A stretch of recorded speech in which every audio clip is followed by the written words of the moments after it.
ఉద్యోగ కూటాల్లో మాట్లాడారు, చిన్న చిన్న సంఘాల్లో మాట్లాడారు, రేడియోలో మాట్లాడారు, టీవీలో మాట్లాడారు, అనేక దేశాల్లో వెళ్ళి మాట్లాడారు. మరి అనేక తరాల నుంచి మీరు సేవ చేస్తున్నారు.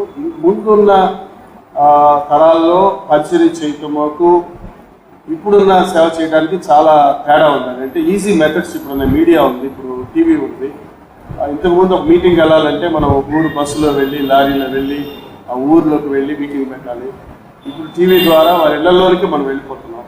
సో ఇలాంటి రకరకాల అనుభవాలు మీరు పొందారు కాబట్టి ఈ మినిస్ట్రీలో ఏది సులభం అంటారు, లేక ఏది ఎక్కువ ఎఫెక్టివ్గా ఎక్కువ ప్రతిఫలం ఇస్తుంది అంటారు, లేక అన్ని దేనికి తగినట్టుగా అది ప్రతిఫలం ఉందంటారా? సువార్త ప్రకటనకు ఉన్న ఎలక్ట్రానిక్ గ్యాడ్జెట్స్ అన్నీ వాడచ్చు. నేను చెప్తున్న ప్రకటన అనేది అసలు సగం కథ అంతే. మిగతా సగం ఏమిటంటే సువార్త ప్రకటించటమే కాదు, వ్యక్తిగతంగా మన అనుభవాలు ఇతరులతో పంచుకోవాలి. You have experience but you must express it. లేకపోతే నీ ఎక్స్పీరియన్స్ ఉట్టి ప్రకటనే అయిపోతుంది. ఎంతమందికి ప్రకటించానంటే వాళ్ళు వినేది వింటారు. చివరికి గాంధీ మహాత్ముడు కూడా సబర్మతి ఆశ్రమంలో యేసు ప్రభు చేసిన ప్రసంగాన్ని ఎంత జాగ్రత్తగానో వినేవాడు.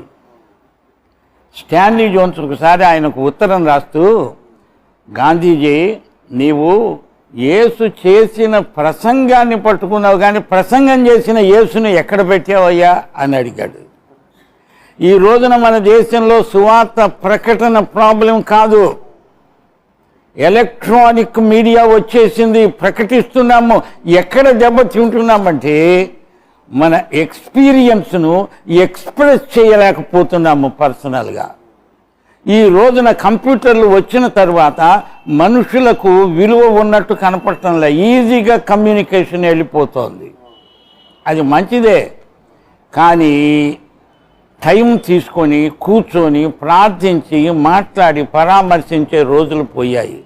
మనుషులకు మనుషులు నీడలాగా కనపడుతున్నారు. వీళ్ళు అనుకోవడం ప్రకటించేస్తాం ఒక్క నిమిషంలో, ప్రకటిస్తావు కానీ దానికి ఫలితము, దానికి ఇంకొక ఆపోజిట్ ఉంది. నీవు పర్సనల్గా వెళ్ళి వాళ్ళను కలుసుకొని వాళ్ళని పరామర్శించి వాళ్ళని ప్రభు దగ్గరికి నడిపించాలి. ఇది దానికి సబ్స్టిట్యూట్ కానేరదు. అలాగే క్రైస్తవంలో కొన్ని ఆపోజిట్స్ ఉన్నాయి, పాజిటివ్ ఆపోజిట్స్. మీకు అర్థం కావడానికి 2 మాటలు చెప్తాను. ట్రస్ట్ అని ఒక మాట ఉంది. ప్రభువు నందు విశ్వసించాలి, కానీ వెంటనే నీవు ప్రయత్నం కూడా చేయాలి. అవునా? నీవు నాకు ట్రస్ట్ ఉన్నది, నేను ట్రై చేయను అని కూర్చుంటే నీ ట్రస్ట్ ఫలించదు.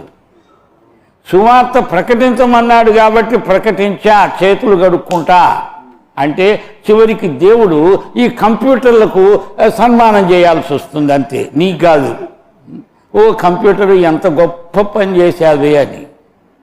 ఇప్పుడు నేను అనేది కంప్యూటరా నీవా? దేవుడి దృష్టిలో ఎవరు ముఖ్యం? అందుచేత మనం God laid down his life for us, for each one of us. దేవుడు మన కోసం ప్రాణం పెట్టాడు.